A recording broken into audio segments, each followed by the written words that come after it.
All we can do is hold on, hold on.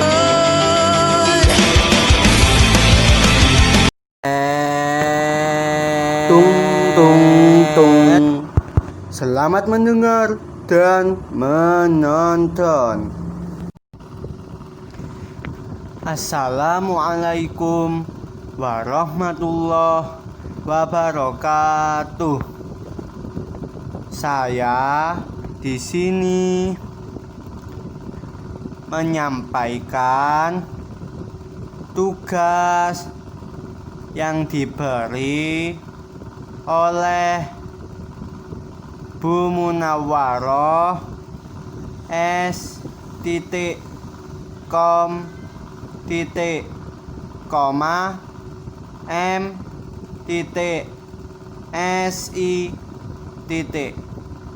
Saya dari Prodi Sistem Informasi. Saya ingin menyampaikan yaitu software dan contoh-contohnya. Perlu kita ketahui pertama-tama yaitu software. Software sering disebut sebagai suatu data yang diprogram, diformat, dan disimpan secara digital. Tidak memiliki bentuk fisik, namun dapat dioperasikan oleh penggunanya melalui perangkat komputer. Ada beberapa fungsi software, yaitu sebagai berikut.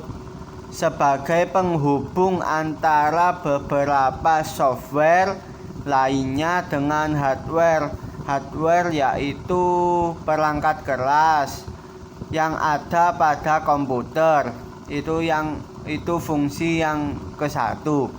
Fungsi software kedua yaitu sebagai penerjemah suatu perintah software lain ke dalam bahasa mesin sehingga dapat dimengerti atau diterima oleh hardware. Yang ketiga yaitu digunakan untuk mengidentifikasi suatu program komputer.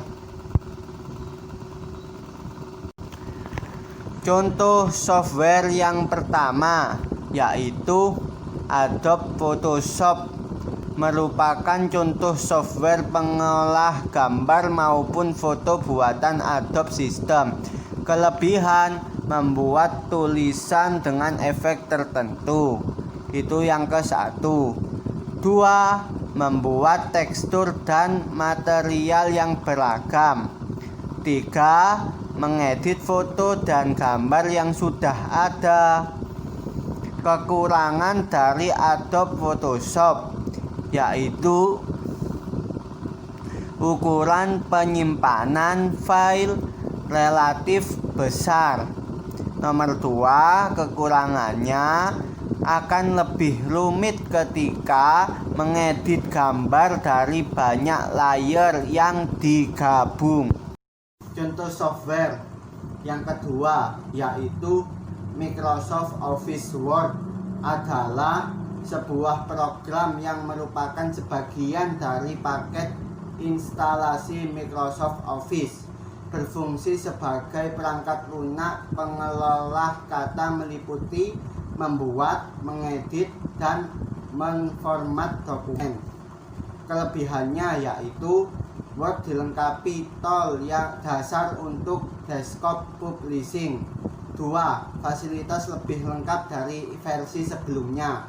3. Pada tampilan menu insert, menu picture, filter, dan lain-lain dilengkapi dengan gambar-gambar dengan ukuran yang sedikit besar dan berwarna yang membuat tampilannya kelihatan lebih menarik. Kekurangannya yaitu perubahan desain yang drastis sehingga mengharuskan pengguna baru untuk mempelajari lagi dan membutuhkan waktu hingga terbiasa. 2. Relatif berat, terutama di mesin yang pas-pasan. 3. Tab konstekstual dan style gallery agak mengganggu. Contoh software yang ketiga yaitu WhatsApp yang biasanya kita gunakan. WhatsApp adalah aplikasi pesan instan untuk smartphone, hampir sama dengan chat-chat biasa. Keunggulannya, 1. Kontak yang ada di HP akan otomatis sinkronisasi. Bila kita mengganti nomor yang baru, akan otomatis sinkronisasi. 2. Mudah digunakan. 3. Hadirnya backup chat. Kekurangannya yaitu 1. Sering minta update. 2. Volume data yang cukup besar. Lanjut. Contoh software yang keempat yaitu antivirus.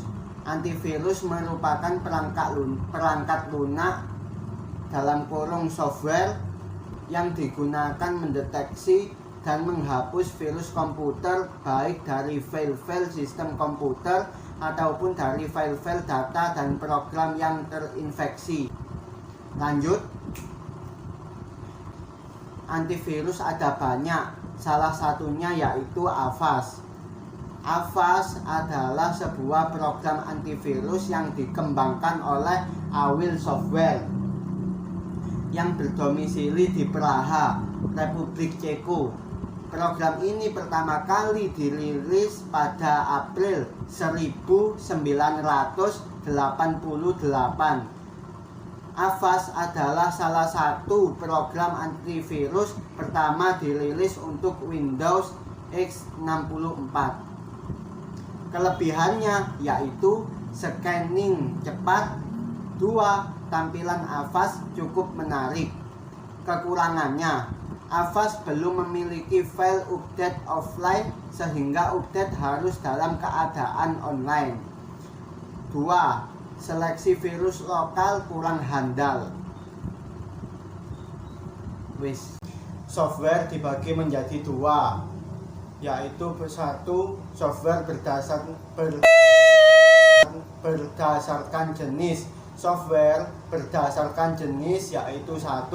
Application software, perangkat lunak aplikasi. Software ini punya fungsi tertentu, misalnya untuk presentasi dan pengolahan data. Contoh application software yaitu Microsoft Office Word yang sudah dijelaskan tadi. Lanjut. 2. Yaitu operating system, yaitu dalam kurung sistem operasi. Fungsi software ini biasanya digunakan untuk mengkoordinasikan tiap komponen dan fungsi komputer. Lanjut. 3. Programming language, yaitu bahasa pemrograman, adalah software yang berfungsi sebagai pemberi instruksi standar. Contoh PHP dan Java. Lanjut. Yang kedua yaitu software berdasarkan distribusi. Nomor 1, shareware merupakan suatu perangkat lunak yang uji cobanya diberikan secara gratis, tetapi dengan fitur yang terbatas, seperti misalnya ketersediaan fungsinya. Yang kedua yaitu freeware, yaitu sebuah perangkat lunak gratis yang bisa digunakan tanpa adanya batas waktu. Lanjut. Yang ketiga yaitu firmware, yaitu sebuah perangkat lunak yang letaknya berada pada ROM, dalam kurung ready only memory. Lanjut. Yang keempat yaitu commercial software, adalah perangkat lunak yang digunakan untuk tujuan komersil yang dapat dibeli kepada para pengembang software. Yang kelima, yaitu open source software, merupakan perangkat lunak yang kode sumbernya dapat dipelajari, diubah, ditingkatkan, dan juga disebarluaskan. Yang keenam, yaitu malware. Malware adalah salah satu perangkat lunak yang diciptakan untuk merusak sistem pada komputer dan jejaring komputer, tetapi tanpa izin dari pemiliknya. Dalam kurung, itu adalah virus. Dan yang terakhir, yaitu free software, adalah jenis perangkat lunak yang dapat diutak-atik dengan bebas dan dapat digunakan, disalin, diubah, serta dimodifikasi dengan beberapa ketentuan yang dapat digunakan kembali oleh pengguna selanjutnya.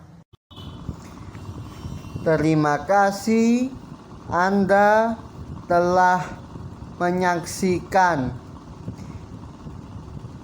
Apabila kurang jelas pembicaraan saya, maka silahkan membacanya lagi.